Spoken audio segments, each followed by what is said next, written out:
Well, hello again. This is Brian Copeland talking. Welcome to another edition of Copeland's Corner. This is episode number 162, I believe, of the audio version of the podcast, and this is episode 7 of the YouTube version. So what we're trying to do is get 1,000 subscribers, because you need that for YouTube in order to do the YouTube version live, which is what we're hoping to do sometime in the near future. So if you can help us out, please do. It costs you absolutely nothing. Just go to YouTube, search Copeland's Corner, and click subscribe, and you're in, and that's it. In which case, we'll be able to have you join us live as we do this. We record right now on Wednesdays, and we drop both versions, the podcast version and the YouTube version, on Thursdays. But we want to be able to do the YouTube version live on Wednesdays. Audio will still be on Thursdays, but we want to be live on Wednesdays. So please subscribe. All right, we got a lot to talk about this week with all the stuff going on in the news, and I'll be joined by a panel of comics and entertainers coming up shortly to talk about some of the things going on. But to start with, I usually start with a monologue, and kind of, our commentary or something about what's happening in the news. And things have been so, how shall I put this? Disgusting, I guess is the way to put this, over the course of the last several days. If you've been looking at the national news, I thought, let's do something different. Let's start the show. Let's actually start the show with something disgusting. Joining me from the Philippines is somebody you've heard me mention on the podcast before, Charlene Goto, who is our executive producer of the YouTube version as well as the audio version, is live in the Philippines. And let's see if this works. Can we bring you in? There you are, Charlotte. There I am. Oh man. What time is it over there? It is the ripe old age of 3:56 in the morning. 3:56 in the morning. So it's 12:56 p.m. here. So you're up in the middle of the night for this. Thank you. Yeah, of course. It's 15 hours ahead of you guys. Well, what part of the Philippines are you in right now? I'm just about without traffic, I'm about 30 minutes outside of Manila. Oh, okay. But here over the course of the 30 plus years I've been coming here, traffic just keeps getting worse and worse, and now it takes like 2 hours to get to Manila. Oh, crazy. Now it's time to leave at 3:56 in the morning. Yeah, no joke. I'm actually heading to see my cousins out in Manila in about at 10 this morning, but I wanted to have lunch with them, so I'm leaving at 10:30. You're having breakfast with us right now. Yeah, unfortunately. Yeah. I said we're going to start with something disgusting. All right. She is in the Philippines, as we have established, and there is a do we call it a delicacy? Would we call it a delicacy that is served in Sure. or is native to? Yeah, I mean, descent. Over here they call it street food, but Really.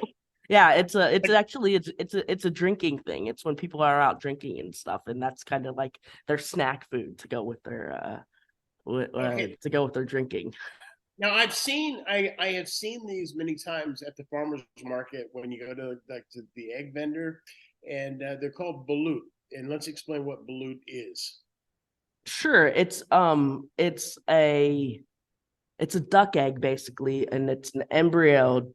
It's still kind of forming, I guess, is the best way to explain it. It's a duck embryo, and they let it go as long as it's there's still a little bit of there might be a beak in here or some feathers or something.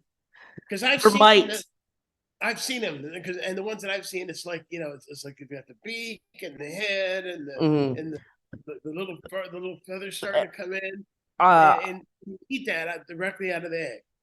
Yeah, the thing is, there are different versions of them. Like there's one that's called Penoy, which is more developed, so it's more like a boiled egg. Mm-hmm. And then there's the actual balut, which you kind of don't know what you get. Sometimes you get one you can't even tell that you're eating a little duck. And then there's other times the other time I'll share a story. I brought my my American friend Mark out here about 15 years ago, and he's like, I want to try balut. That's the first thing he said. And we got somebody to bring him something, and he opened it up, and he's game for anything, and he tried to eat it, and then he got about, I think not even half a bite, and he's just like, I'm done. Take it away. And he said it was because he bit into it and he felt a feather or something like that. Oh God. Oh. All right. So here's what we're gonna do. Here's how we're gonna start the show today. We're doing something completely different. You got it's if I've been saying it wrong, it's not balut, it's balut. Balut, yeah. Balut. Okay. So you have got one there. Hold it up. Got this guy. I've got it's very good to eat with salt. That's kind of how it works out. You got the salt and you got the balut. And I've got water. You've never done this. Is your first time. Right. I've had the Penoy version before. That's the one that, like, because I said I wouldn't take the regular version, and so I had that, and it was very much just like eating a boiled egg. Okay, now you're trying the hardcore version. Let's see if you do better than your friend Mark, and if you make it all the way through. Oh, I was watching. My dad loves this stuff, and he's been eating it. Like, he's had like 3 of them since I got here last week. So well, the farmers market told me, the guy at the farmers market told me that they bring a couple of hundred of them with hundreds of dozens of eggs they bring every single week to the market, and that the balut sells out like within an hour. Within an hour to an hour. I could imagine. I could imagine. How? By the way, how much does it cost for a balut in the farmers market? Not a clue. Not a clue. But I'll find out. Because here it's the beautiful age of 22 pesos, which is about 50 cents. 50 cents. Yeah. All right. Go ahead and eat your 50 cents so we can get out of the show. Let's see what it looks like to eat. And if you can't finish it, don't hurl in front of the camera. Don't hurl on camera. Don't hurl on camera. Just do the bad thing of putting the camera down a little bit. So, anyways, you take this thing. I've been watching people do this. So you're not on camera with that. All right. Here we go. Actually, I'll do this. I'll do it this way. So you take it and you crack the bottom. Okay. So that. Let me see if I can get this going, because I'll use both of my hands. And then you peel it so you can see. But apparently the juices are the best part. So you take that open and see you got the juice in there. Yeah. What else do you see? Show us before you. Okay, before I do it. Okay, I'm gonna do this. See this? I've got a motion here. So let me see here. So you take salt and you put it on there a little bit, and then you drink the juice. Oh God! And you slurp. What's it taste like? Tastes like soup. Tastes really? Tastes like kind of like chicken broth soup. But this one is normally, these are, like when you buy them, they're usually warm. This is, since I bought it last night, it's a little it's cold, so it's not like room temperature. It tastes like kind of like chicken broth, or I guess duck soup. Okay, now what have you got looking in there? What are you seeing? This is gonna freak you out a little bit. All right, so there's the duck. Oh, yeah. I couldn't do that. I couldn't. I think this is a very. I think this is very apropos analogy to the political discussion we're gonna have a little. Oh man. So okay, go ahead. I'm gonna keep doing this. And you peel the whole thing out. Is how you do it. You peel it about halfway, because there's still soup in this thing. So you don't want to smell it. I mean, see, I'm not a professional at this, is the way these other guys were doing it. Oh man. This is actually kind of freaking me out the more I'm doing it on camera. Holy crap. Look at that. You know what? I'm not going to hold you to this. I'm going to give you the chance to bail. If you want to bail, I'll do it. I couldn't. I'm already committed, right? All right, go ahead. So here we go. Charlene Goto's going to have Balut right here on Copeland's Corner. Go ahead. Here we go. Cheers. Cheers. And she's got it. And so far, she's keeping it down. Ugh. What's it taste like? There's like a weird boiled egg with stuff attached to it. Yeah, like beaks and feathers and stuff. Mm. You're like halfway between, looking at your face, you're halfway between I love this and I'm going to hurl. No, I'm not going to hurl. It's all right. It's good. It's actually not bad. It's like a flavored boiled egg. Okay. So, but it's but what like you saw, what I'm eating just doesn't look good. So it's just like, how does this taste good, right? Yeah. And then this part, I was told you can eat this right here. Yeah. But they call it the stone, but it's very rubbery, so people don't eat it. So I don't think I'm gonna eat. Oh, that's the bad part. That's the part that they don't eat. Apparently, but they don't eat that. So, but let me see what this. Yeah, it's called the stone. I don't know what part of the egg it is, but it's very, like, I can barely bend it. It's very hard. Well, with that, I'm going to give you kudos for doing it. Thank you for taking one for the show. We've got our panel waiting for us on Zoom, so go and produce and let them in. My first appearance on the Brian Copeland show. It's me eating weird stuff in the Philippines. So the next gross place you go, we're going to find the grossest. We'll make it a plan, okay? It sounds like the new feature. All right, Charlene. It's our executive producer, Charlene Goto. All right, thanks, Brian. I'll let you get on with it. Let's get on with the show.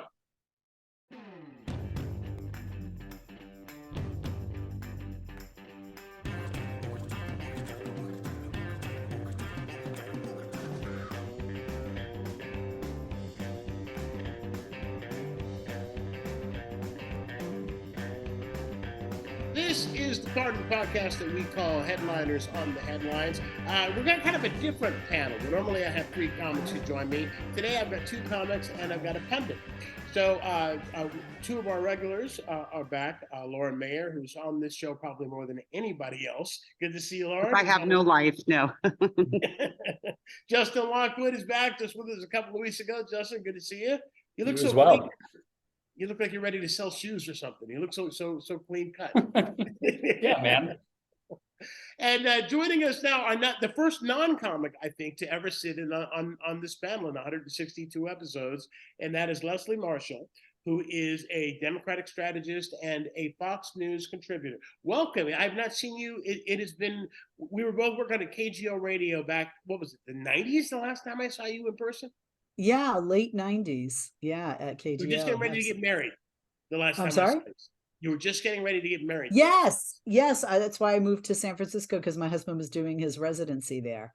And and I moved to San Francisco. We were getting married, and fortunately, I don't know, am I allowed to say names? Whatever you want.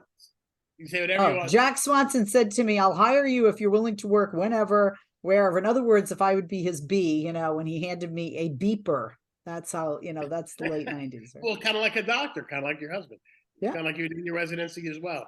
Yeah. Well, let me tell you, since you have not done this before, here's how we do this. Is I've got some news stories that I pulled, and we just talk. Sometimes it's funny, sometimes it's heavy. We just have a conversation for half hour, 45 minutes, an hour, however long it goes. Okay. Sounds good. So let's start with some of the national news. The extreme right wing of the Republican Party was successful in kicking Kevin McCarthy out of the speakership yesterday. And so now it looks like things are in disarray. I'm reading this morning that Jim Jordan has thrown his hat into the ring to be the next speaker, but does he have the votes? Probably not. So I guess the question to ask is, since the Republicans have taken over the House of Representatives, we have seen now this bogus impeachment inquiry. this bogus inquiry into the weaponization of the Department of Justice. We have seen the government almost shut down. The reason they got rid of McCarthy was for the crime of working with the Democrats to keep the government from being shut down last week.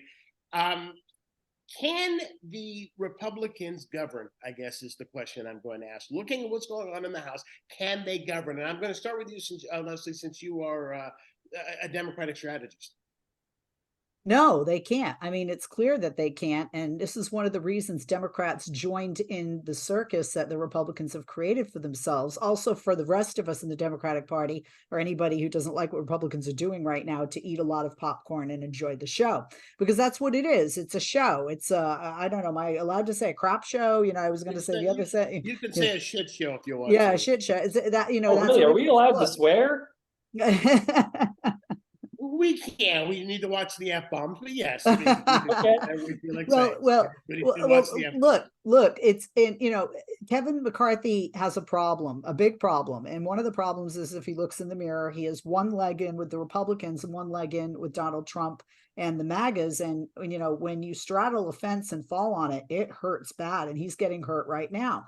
They're showing they can't lead when you have people within your own party saying, this impeachment investigation hearing was a really bad idea, because all of those who are under oath said, you don't have enough stuff to impeach here. Not a good idea to go forward. Go forward with investigation, not with an impeachment. And it's not just Kevin McCarthy. It's the entire Republican Party. Look, do Americans care about immigration and crime and the economy? Absolutely. Americans don't want books banned. Americans do want stricter gun laws. They want background checks. Right. You know, Americans, you know, most Americans don't think that, you know, critical race theory is a 666 tattoo on your kid's forehead when they enter school. And most Americans, whether they identify obviously as pro-choice, but even those who are pro-life, don't want to take away a woman's right to choose. So it's like 72% that are opposed. Right, exactly. So basically, Republicans are just showing, you know, they can't lead, and, you know, they're really, you know, hurting themselves. Now, Democrats, of course, they're not really helping Republicans to hurt themselves. They're hopeful that they can get somebody who can work in a bipartisan manner that's not MAGA. But I think Jim Jordan and Kevin McCarthy are the same people. Yeah, well, just for the sake of good radio, is or whatever it is that we're doing now with whatever this it is we're calling it, you know, is it entirely the fault of the Republican Party that we have a system in which 8 Republicans can throw the entire government into chaos, or is our system fundamentally broken, as I believe? Well, I'm going to say it's part of the Republicans, because this is the deal that McCarthy made in order to get the votes he needed in order to get the Speaker's gavel in the first place. He made this deal, you know, saying that any one congressperson could what's the official thing called, Leslie? Motion to vacate. Yes. All you need is one, and his buddy Matt is the one. And you're absolutely right, Brian. You know, no offense to the, you know, clean cut gentleman there, but yeah, it's not the system. It's the new rules set up by Republicans and the new speaker. Well, can I jump in? I think there is an issue with the system, in that the system was based on the idea that there would be some bipartisan cooperation, which they used to be able to do, and they still do in the Senate. As much as I think Mitch McConnell is horrible, at least when he says he's going to do something, he does it. But this particular MAGA far right fringe that they've enabled in the House, that plus gerrymandering, where most people are not worried about competing with a Democrat for their seats. They're worried about being primaried by somebody who's even loonier than the Matt Gaetzes and Lauren Boeberts and Marjorie Taylor Greens. So I'm agreeing with everybody. Everybody's right, because what Justin said is the system has a flaw, that it's based on a presumption that people who are in Congress are sane. And these people, they can't even count. Kevin McCarthy. But you know what, I would agree with you there, but there's also a reflection on us, because when you look at it, Democrat or Republican, and I'm a Democrat, and when you just look at the data, the exit polling data, overwhelming majority, you know, midterms, everybody thought there was going to be this tsunami, and I'm still waiting for it. It didn't happen, right? And Joe Biden came out a winner. but really who came out losers in a sense are the American people, because left or right, we voted the same people in, and we continue to over and over. People always say we need term limits. It's like we have the power to limit the term. We don't do it. And that's why it's so easy for incumbents to just get in and be career politicians, because we, the voter, we don't flip them out every 2 or 4 years or 6. Well, and part of it is, go ahead, you're shaking your head, Lauren. well, I'm agreeing with you, but I'm also saying it's not, I hate this idea of both sides, the Democrats and Republican voters are letting the things happen. We have gerrymandered districts, and Republicans are much more crazy about the gerrymandering. Like, us in safe blue districts, there's not much we can do other than raise money. And that's the other thing I think that has really thrown everything into chaos is Citizens United, because all of a sudden it's all about raising money and pandering to donors. And and you look at the representation of Congress and Senate, it doesn't represent the American people. We don't, the amount of representation, the way the Senate is set up. So I am agreeing with Justin, the way the Senate is set up, which totally favors, much more rural, smaller states. This whole thing was set up when there were, a few hundred people in each state practically, and women were property and guns had one bullet. Right male landowners. Yeah, exactly. So the whole I might be the outlier kind of a person in this conversation, but my belief is that our system is fundamentally broken, again, based on, the ideas of a bunch of, slave owning white men, property owners from hundreds of years ago. And we've failed to reinvent ourselves and failed to adapt.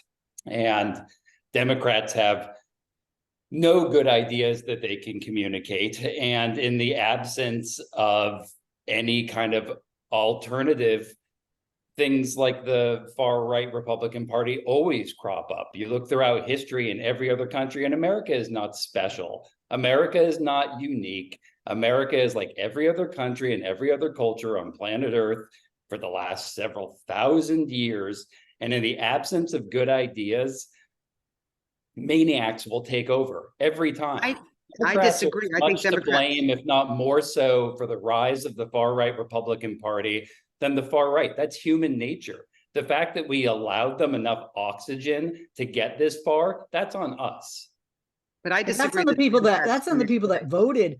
That's for the people, that voted. I mean, that's for, I think one of the problems is that, we the people, especially the MAGAs, have confused political leaders with religious cult leaders, because, I think many, people, feel strongly that, MAGA followers, when Trump had said he could shoot somebody at Madison Avenue, people were horrified. I wasn't, because I knew the type of, cement like glue that, his followers had, with him. But to say that the system is it broken or is it just antiquated? I mean, yes. Those are the same thing. Semantics at the end of the day. It's not working is the point. Right. But the American people have the power to change it. I don't see anybody flipping out over the electoral college. Oh, we always go back to this idea of like, well, if we all just voted, as if the system hasn't been twisted and taken away from us. We don't live in a democracy. We never really did live in a democracy. Well, we're not a democracy. We're a republic. We're a republic that claims to operate as a democracy. We're actually, truly, literally a republic. But I would disagree with you. I mean, 46% at best of people who can vote. So you have less than half of the people that can voting. Look, everybody wants to win, right? And right now the system's a two-party system, and if we don't like it, we have to change it. But nobody's going to change it by people sitting home or just whining. But also, you've got one party who is invested in making it harder to vote. Correct. I mean, that's the thing about the Republicans. And I want to also disagree with Justin that the Democrats don't have good ideas, or even this idea that we're terrible at communicating things. I mean, the infrastructure bill, the parts that, Biden did get passed, they're doing things, trying to do things about climate change, encouraging electric vehicles. They do have good ideas, protecting a woman's right to choose, making sure that LGBTQ rights aren't taken away. The Democrats actually stand for some ideas that people believe in. But I think the media is really invested in this both sidesism, like trying to say that there's dysfunction on both sides and there's disagreement, where our fringe is, the Green Party, who might want to go further on climate change issues, and their fringe is arguing about Jewish space lasers and fighting like mean girls and unable to count how many votes they have. I mean, Well, whatever you want you to say know- about Nancy Pelosi, when she never brought anything to the floor that she didn't know she had the votes for, and she had control over her caucus, which they don't. Okay, and no slams to you guys, as comedians, but I'm disappointed. Neither one of you have made me laugh yet. So that I'm was the actually first. not a comedian, I'm a No, songwriter. that's because my We job just is not to talked. make you laugh. My job is to opine on politics. My second thing I would say is, because we started this talking about Kevin McCarthy, you bring up a great point, Lauren, and I'm not just pushing the power of the V here, but the one Go thing for it. that Nancy Pelosi did, okay, incredibly well, is even though we have our fringe elements, she reined them in. Nobody unseated her or tried. She got our party to unite. Now, I would have liked it if our party united in 2016, and if Bernie had stood up pro Hillary a little quicker, or maybe if Hillary had listened to me and picked Bernie as number 2 on the ticket. But we learned our lesson. Donald Trump was president in 2016. I say my fellow Democrats, on the left. But now we're seeing, and Hakeem Jeffries took the torch from, former Speaker Pelosi, and learned from a very great teacher that we have to be united. We have to be solid. We have to be together. And Republicans have gotten away, because in 2016, I used to say Democrats need to take a page out of the Republican playbook and work together no matter what. I mean, they held their nose and they voted for a guy they didn't like, but he had an R next to his name. And Democrats, needed to do that as well. So to your point, since we started this with Kevin McCarthy, bringing it back to Brian's open, that's an example of that he can't pull in the reins of that handful of people. She was able to do that in order to keep the party together and to keep her speakership. Let me ask you this: how serious a threat is it that Donald Trump is going to win the general election? Because he's not going to lose a vote. I was reading an article today, about what's going on with the Trump Organization bank fraud trial in New York, and they've got him dead to rights. He's already been found guilty by a judge. His own attorneys can't get it together enough to request the jury. He's like complaining that he's not here. His case isn't being heard in front of a jury. And it's like, well, all your guys had to do, your attorneys had to do, was check a box saying we want a jury trial. And they either forgot to check the box or thought, for some strategic reason, thought it'd be better to have the judge do it. But regardless of how this ends up, and the way it's looking at me, what's being decided this week is by the same one judge who's already declared that he's guilty of fraud, is what the punishment's going to be. And it's an existential threat to the Trump Organization. Trump can lose Trump Tower, Mar-a-Lago, never be allowed to conduct business in the state of New York again. All this, but this article says it doesn't matter what the evidence is, what happens, what comes out, his followers are not going to change their minds about anything. I'm looking at some of the comments on X. I hate calling it X instead of Twitter, and just the rationalizations of his followers. Well, no one was hurt. Yeah, all the loans were paid back. All right, so he said that the $26 million property was worth $459 million in order to get a loan. But who was hurt? They're rationalizing everything. So what's the real threat? And I'll ask you all to give me your opinion. How if you were someone who does not want Donald Trump to be president again, how worried should you be? I think we should be somewhat worried, but I think we got burned in 2016. We're talking about the people on X, Twitter, whatever. My favorite was the ones who posted pictures of him with a Kenny Loggins-esque Jesus sitting next to him. Did you guys see those? It's I read about it. Oh, and in these pictures of Trump with the bodybuilder body, I love that. I am reassured by what Leslie mentioned, the non-tsunami that was supposed to happen in 2022, and everything I've read about that is a big part of it is because of Roe versus Wade. So there's a case where I think the dog caught the car and doesn't know what to do with it. I think they made, eliminating Roe versus Wade be such a big deal, and that drove turnout in 2022. And I think it's going to drive turnout even more in a national election. So I am cautiously optimistic that is going to offset the loyalty of the idiots who worship the orange mango Mussolini. You know, there's a whole bunch. I mean, you know, I could talk for hours about this, and I won't. I'm only a third of the panel on this. But first of all, you know, people forget that politics is a numbers game, and as a strategist, I crunch those numbers. And the numbers right now show Joe Biden, and this is go Google it, look, any electoral college predictor right now hovers around 310. Okay, you need 270 to go over the finish line. So, I mean, that's right now. There are different elements, but between, it's a tomorrow or a lifetime away, depending on how you look at it. It is far away, but it does go like that, right? That's one thing.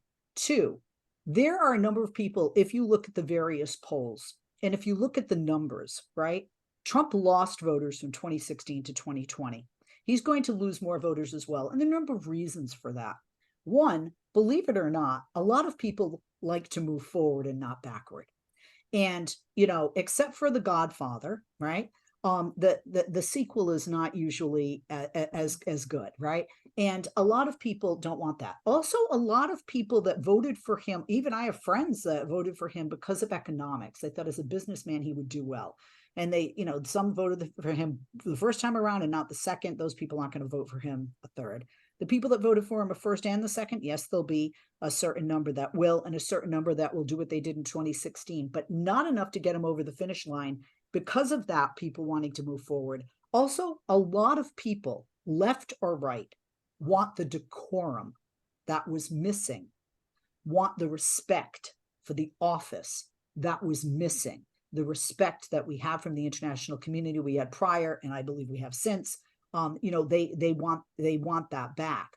Wait, those are people who voted for him who thought he would have some decorum. No, Are you no.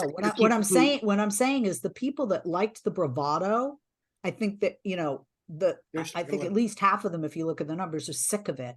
And they don't want to go back to that. They want to go back to the decorum we used to have in the office of the presidency, was that where the president was respected to a certain degree, the office was respected.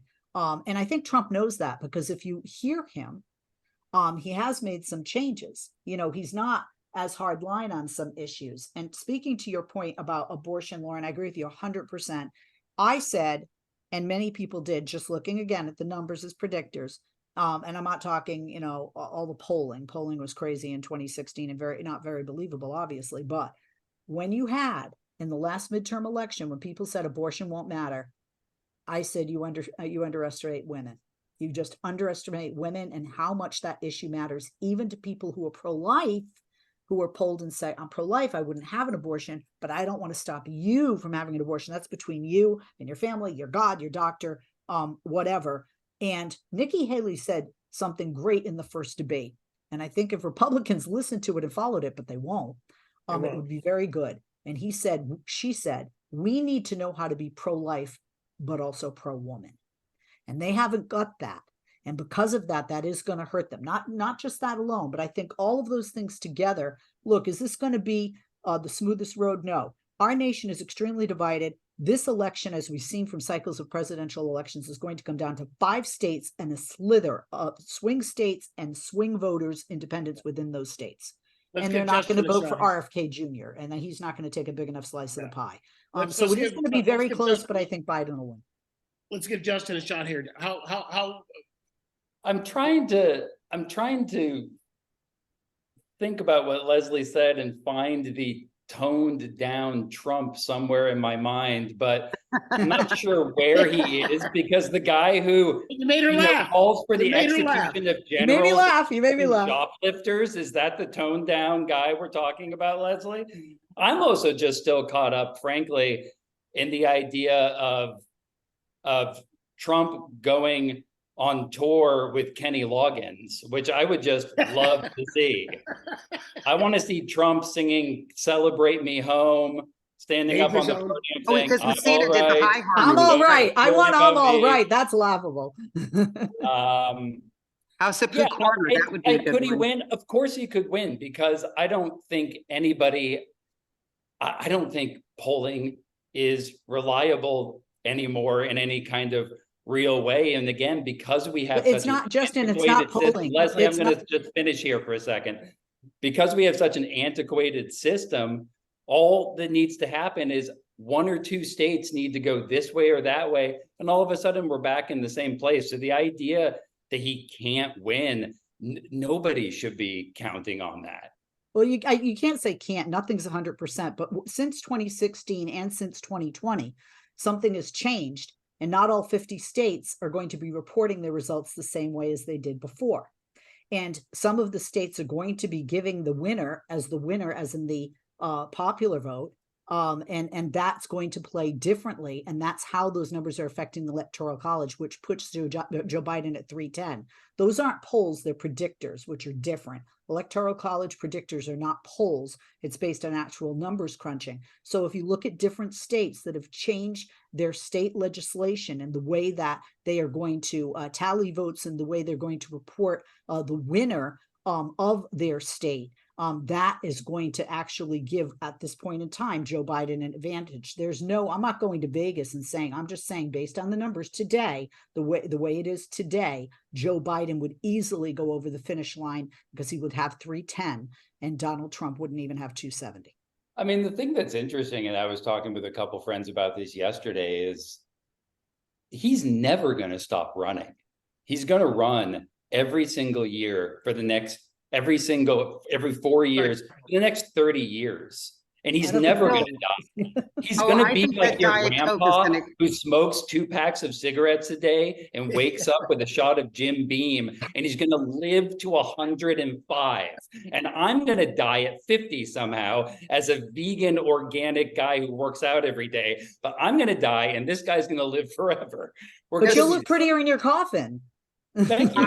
I think I'll take it. But one of his latest rounds was that we were going to solve all of our forest fire problems by dampening the forest. So my fantasy is that he's going to go out and try to like sprinkle water on a forest fire and get consumed by flames or something. Oh God, I wouldn't wish anything. Let me ask you this: No. we've got 3 years between the two of them.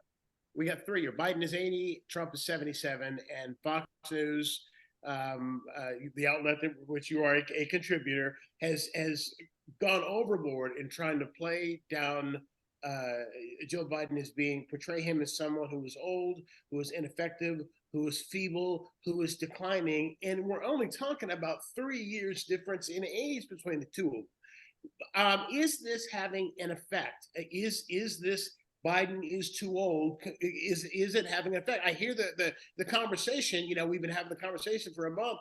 Since Dianne Feinstein, rest her soul, her some of the public embarrassing moments that she had in her final days. Mitch McConnell freezing like this. We've been having the conversation about age. But nobody's making a big deal on the fact that, they're making so much out of the fact that Biden is 80, Trump is 77. So but they have polls like actually. These things are like, oh, he's 77, he's 80. Like, we all have parents, and this thing happens where you go and you visit your mom or your dad, and they're fine, and they're in their 70s and they're fine. And then you go back the next year and they're fine. And then you go back 1 year and it's like they've aged 50 years.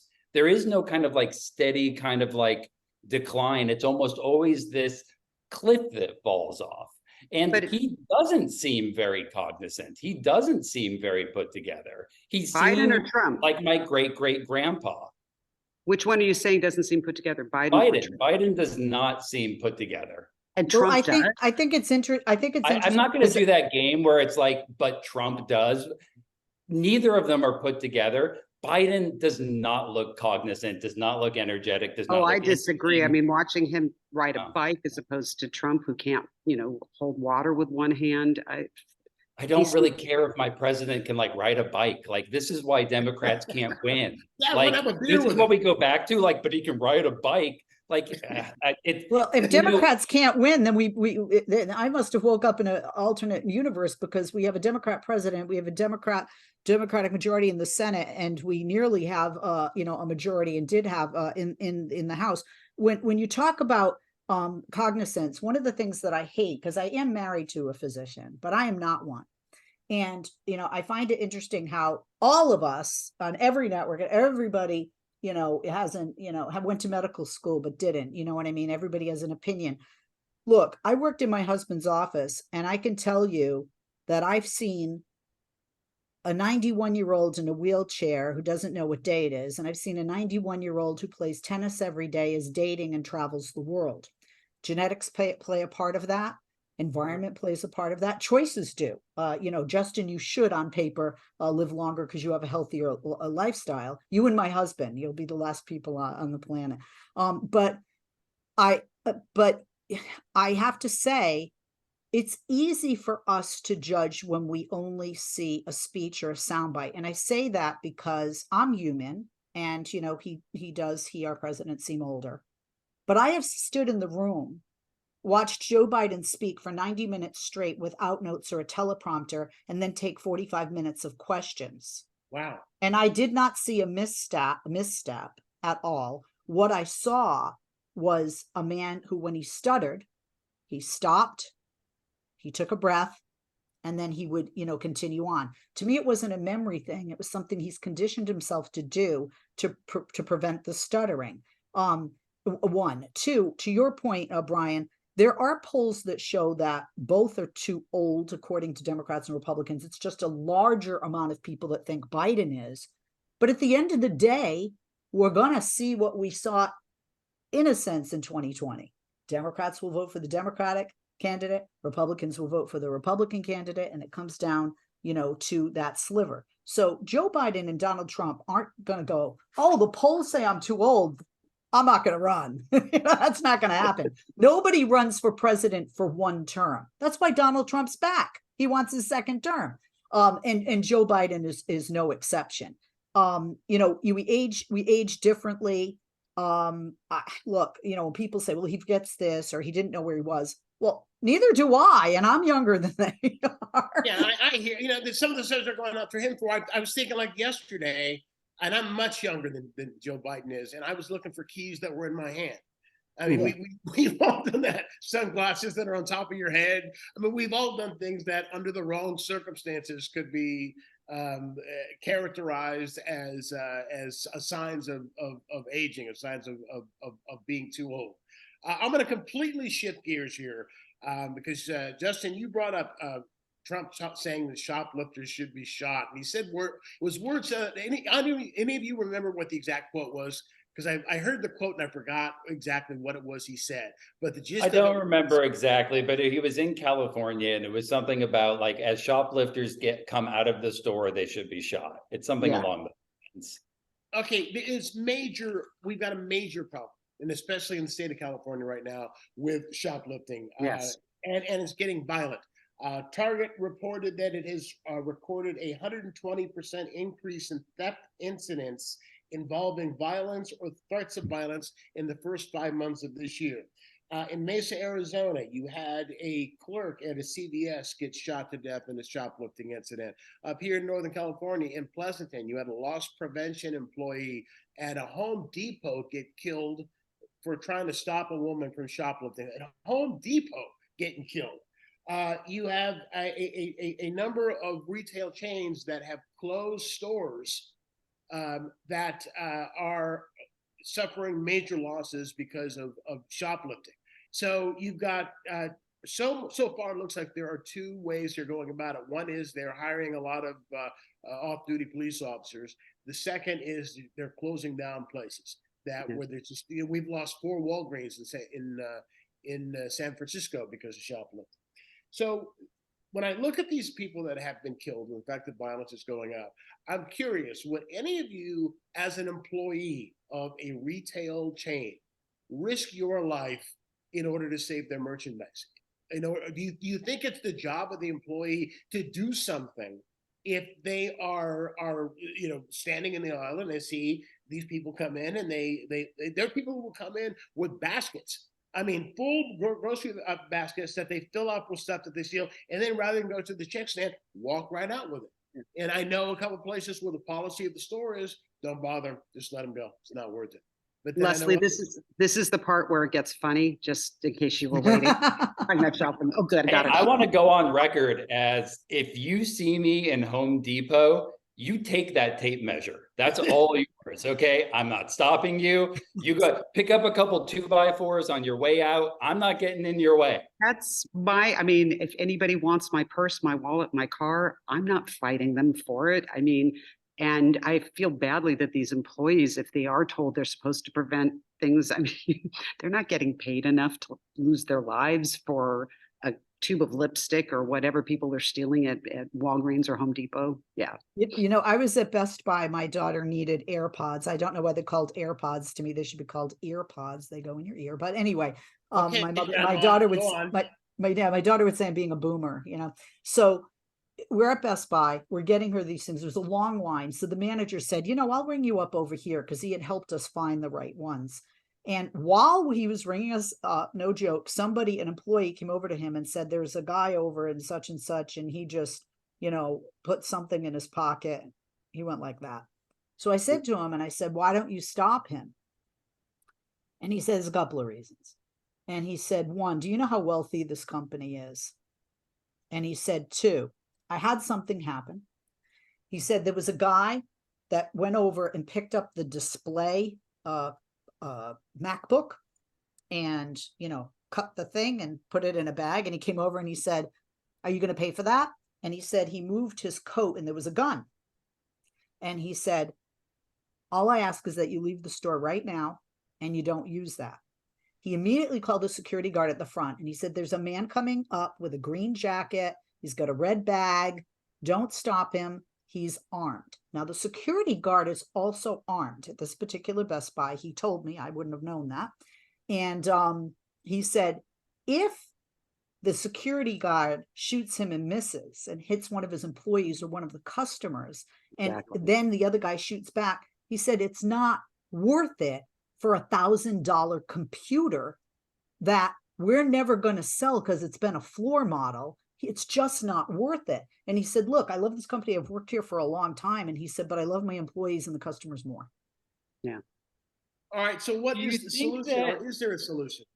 Brian, do you think, just to interject one other thing, that because I don't trust the news around stuff like this, because it's built to get my click and it's built to make me mad and it's built to set me off.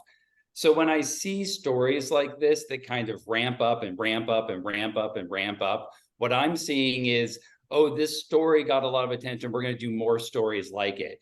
But I'm not sure or convinced that the data on shoplifting is that it's gone up as much as it has. And I'm also not convinced that it's not a play by these corporations to take attention away from their falling profits or other things within their organization. I don't trust this kind of, I've seen this kind of bait and switch story before. Okay, This but is like here's the the Reminds me a lot of ways. If you guys remember, like 10 years ago, everybody was flipping out and they called it the summer of the shark. And it was everyone was getting attacked by sharks. But those statistics didn't go up at all. They weren't higher than the year before. They weren't higher than the year after. It was just the news media making us afraid of something and selling clicks and selling papers. And I'm just not sure that this isn't the same thing. Justin is a great, just based upon a couple of things. One is if you take all of the press coverage out of it, there's a ton of anecdotal evidence. As I mentioned the grocery store, for example. I know Leslie mentioned the Best Buy situation. I've seen it. If you go on Nextdoor, if you want to talk about our raising anxiety and our raising fear that we are not safe day to day, that's real. But as I say to my son, all of your feelings are real and they're not always reasonable. Well, but you know the other thing, I've been reading all these stories. I've been reading stories about, you know, smash and grabs, and I was kind of the same. I got smashed and grabbed last night, parked in front of the San Francisco Conservatory of Music, and totally destroyed a window. I had to drive home over the Bay Bridge with no window, and they got nothing because there was nothing to get. I'm not But saying it's not happening. I'm talking about the relationship between the media controlling and ramping up our outrage. But look, nobody has to convince me. I've lived in the Bay Area my whole life. I'm one of the only people who was born here and is still here. So I've seen the Bay Area change. Nobody needs to convince me. And I'm always the one amongst my friends shouting that liberals in California don't know the difference anymore between empathy and apathy. We don't have any sense of accountability. We don't have any sense of a willingness to lead. And we have completely forsaken the idea and given up on the idea that we know that real leadership has a kind of authoritarianism in it. We try to make it so nice for everyone all the time. And I don't want to hurt you. And I don't want to hurt you. And that's why, again, I don't care how many houses we have. And I don't care who the president is. We don't win as liberals because we don't make people feel our presence. We don't make people feel better in their day in, day out lives. We don't make a difference because we don't know how to lead anymore. Well, I have to disagree with the we don't win just based on numbers, and 2 + 2 will always be 4 to me. And and until somebody can show me, a mathematician, from MIT can show me otherwise. Well, until just somebody can't. can show me an improving world for us, again, I don't care who won. I'm a If woman. you I think the won world and is you sure can't get improved. anything done, you didn't win. Well, I- I disagree that we haven't gotten anything done. I mean, you're talking about since the beginning of time, but I wanted to go to your point about is it in a sense as bad as what we're seeing? And what we're seeing is key. And let me tell you why. Another story. I was at Nordstrom Rack, which is in the same shopping plaza as Best Buy, not the same day. And I was about to walk out, and the inside security guard said, "Hang on," to me and everybody else who was leaving, it already, and outside there was, and my son was right across the way at Dick's, right? And he's a teenager. And I was worried because I could see him standing there. And then I saw this happening on the ground. There were not one, but 2 security guards. And they had a guy on the ground who had taken expensive purses from, why they put them near the front door at Nordstrom Rack, I don't know, but these expensive purses, designer purses. And not only did they have them pinned to the ground, I don't agree with this, but I'm telling you what I saw. They were beating the crap out of it. They were beating the crap because he would not stop trying to run with the bags, right? And people are filming it. And I'm texting my son, "Do not move, do not get close, do not get involved, just stand there, wait for me." And I say that because they also had coverage. We have a place in Glendale called the Americana. It's one of those that has a fountain like the Bellagio and chandeliers. It's an outdoor mall with a lot of high-end stores, right? So I think it was Yves Saint Laurent. They made national news, and my kids go hang out there on a Friday night, and it made national news that Yves Saint Laurent had these, smash and grab guys go in. What they didn't show is that the week before at the same place, a group of guys, could have been the same group of guys, tried to leave a store. I think it was Tiffany's. And between security at the Americana, at Tiffany's, and customers, they stopped him and he dropped the stuff and ran. They didn't get the guy, but they got the stuff. So I do think, and I do think there are people stopping people. You guys probably all saw the Apple Store thing where the guys would just they were throwing things on the ground and everything. I'm sorry, they're throwing MacBooks and phones. Like, pick up the book and smash them in the head. They had their 2 hands visible. There's no gun or knife in their hands. But is that your job? Is that your responsibility to do that? No, it isn't. But do we have do we have a responsibility to wear a mask? I got to tell you, we're talking about life and limb. I'll tell you a story. Scared the hell out of me. My daughter and her mother. My daughter's in her early 30s and a new mom. Were coming back from the city about 2 weeks ago from San Francisco, where they had gone to see a play. And 11 o'clock at night, they were on BART, headed back to the East Bay. And on a BART train, and for those who are watching out of the Bay Area, BART is Bay Area Rapid Transit. It's our subway system, so to speak. You can walk from car to car and so forth. So there were these guys that my daughter said that were walking through the car that just kind of gave her kind of a feeling like, you know what, we need to get off this train. There's a part where of the line going from San Francisco to the other parts of the Bay Area where you go underwater, where there's a tube. It's the Trans-Bay tube. And when they were in the tube, somebody yells gun. And at least one of these people that my daughter saw was armed. And everybody's on the floor. There's pandemonium. My daughter didn't know whether she's in a mass shooting or what the heck to do, but there's pandemonium and somebody has got a gun. And this is not an empty train. It's a Saturday night. It's 11 o'clock at night. They finally get to the first station. I guess there's an engineer in the front who's got a camera, and the engineer called the police. They get to the first station and there's a scramble to get off the train. My daughter gets off and, oh my God, where's mom? So my daughter goes, did the bravest thing I've ever seen, and I would like to think that in the same situation, I would do the same thing. She went back on that train with the gunman, at least one gunman still there, to find her mother and bring her mother off the train. Her mother had been trampled. Her mother had been trampled by people scrambling to get off the train and had broken her foot. Oh, wow. And they trampled over her and broken their foot trying to get away. So there were police helicopters with spotlights and the whole thing, and they made some arrests. And some of these people were, in fact, armed. We don't know to this day whether or not shots actually were fired. But the fact of the matter is, and the point of the story is that it is more dangerous out there. And it's one thing to try to risk your life to save the merchandise of Apple, and it's something entirely different to go into a situation where somebody's armed in order to save life and live.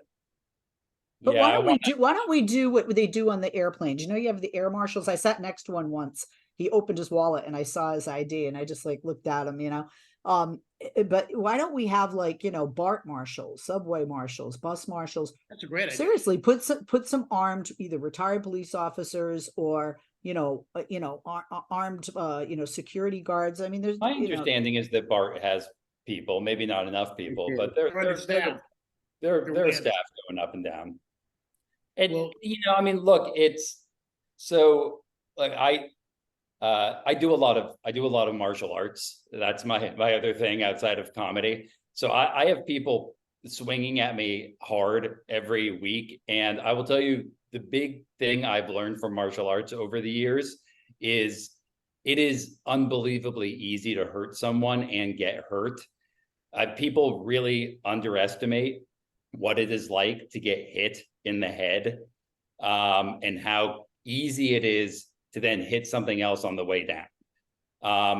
So the idea of putting yourself at risk, even when you're in that situation, and I've been in the Bay Area my whole life, but when you're actually face to face with a physical confrontation with somebody, I will tell you, I don't care how much training you have, it's a terrifying thing.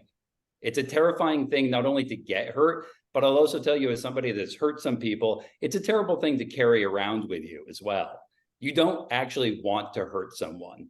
If you've never had the experience of hitting somebody accidentally, in my case, and really hurting them, it's going to stay with you for a while. It's not I just think if people fight back, it might prevent some people from doing this. One of the reasons they're doing it is not only, are there not legal consequences, for this, but everybody's standing back and, they're ruling in a sense with fear. I mean, if sometimes it just takes that one person to stop that person, to have that other person who's going to do it again in the future thing. It's interesting you said about. And I'll stand behind you, Leslie. Again?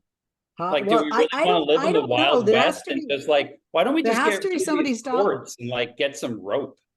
I don't know. All I'm thinking is, I was pissed off when I was watching this thing at the Apple store. I'm a human being, and I just saw all these men, really, some of them really buff men, just all standing around, and I'm like, their hands are showing. 10 of you jump on one of them, and maybe his buddy next week that's going to come back to a store in the same mall or whatever, will get the hint. I don't know. I mean, maybe it's my Sicilian blood that's coming out. It's comments like that make me feel okay about the fact that women don't make as much money as men. Because at the end of the day, if you want me to beat up guys in the Apple store and give you a seat on the boat when it's going down before me, I get to make 20 more cents than you. No, Well, I'm if gonna. you- if you have a Guys, black guys, belt- we're out of time, so I'm going to give Lauren the last word. I just have to say, my husband used to work as a substance abuse counselor for a facility that served homeless youth. And the toughest employees he worked with were these petite moms.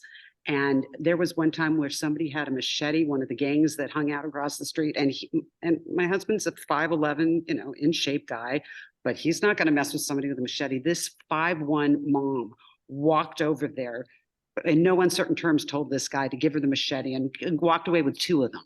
So I think you don't mess with a mom. Let's just say. An army of 5'1" moms is what it is you're saying, in all the malls across America. Yes. The work trains. I'm good with where that. can people see you? Where can people come to see you? Lauren, Who was that to me? I'm talking to you. Yes. Oh, okay. Anything you'd like to plug? YouTube channels is Psycho Supermom. Facebook is Comedy Songs or Lauren Mayer Comedy Songs. I will have a song coming out this week about Taylor Swift and Travis Kelce and pissing off the right. And then I will be at a synagogue in Philadelphia in November with my one-woman show, Don't Mind Me, I'll Just Sit Here in the Dark, about Jewish mothers. And it will be coming to the Bay Area, I hope, later this year. Okay, Justin Lockwood, where can folks see you? You can find me on Instagram where I post all of my stuff. I have a couple of dates coming up. I'm taking the rest of this month off, but in November, I have a couple of really fun dates. I'll be in Oakley, California on November 9th. You can find that one. And then again, on November 25th, I'll be in Susan City. Those are 2 really fun shows. You can find them. Again, come find me on Instagram. And there's some other really good comics on those shows. So come on out. All right, and Leslie Marshall, I know you have no comedy gig to plug, but was there anything that you would like to plug? Oh no, I just I host my syndicated radio show, and I'm on national television 3+ times a week, and I'm an Uber driver for free to my 2 teenagers. Charge them. Lauren Mayer, Leslie Marshall. Leslie, great to see you. Will you come back and join us again? I would love to come back and join again, but I want to tell jokes next. Okay, you tell jokes. Great, all So do kinds of I. numbers next time, Leslie. Okay. Justin Lockwood, Jokes a are more fun pleasure. than numbers. Thanks, everybody. Thank you. And that's going to do it for this week. I will check you out next week again. Go to YouTube and subscribe so that we can start doing the YouTube version of the show live. The audio version will continue to drop on Thursdays, but once we have 1,000 subscribers on video, we can do the video part live so that you can participate and be a part of the show. So until next time, be kind to your neighbor. He knows where you live.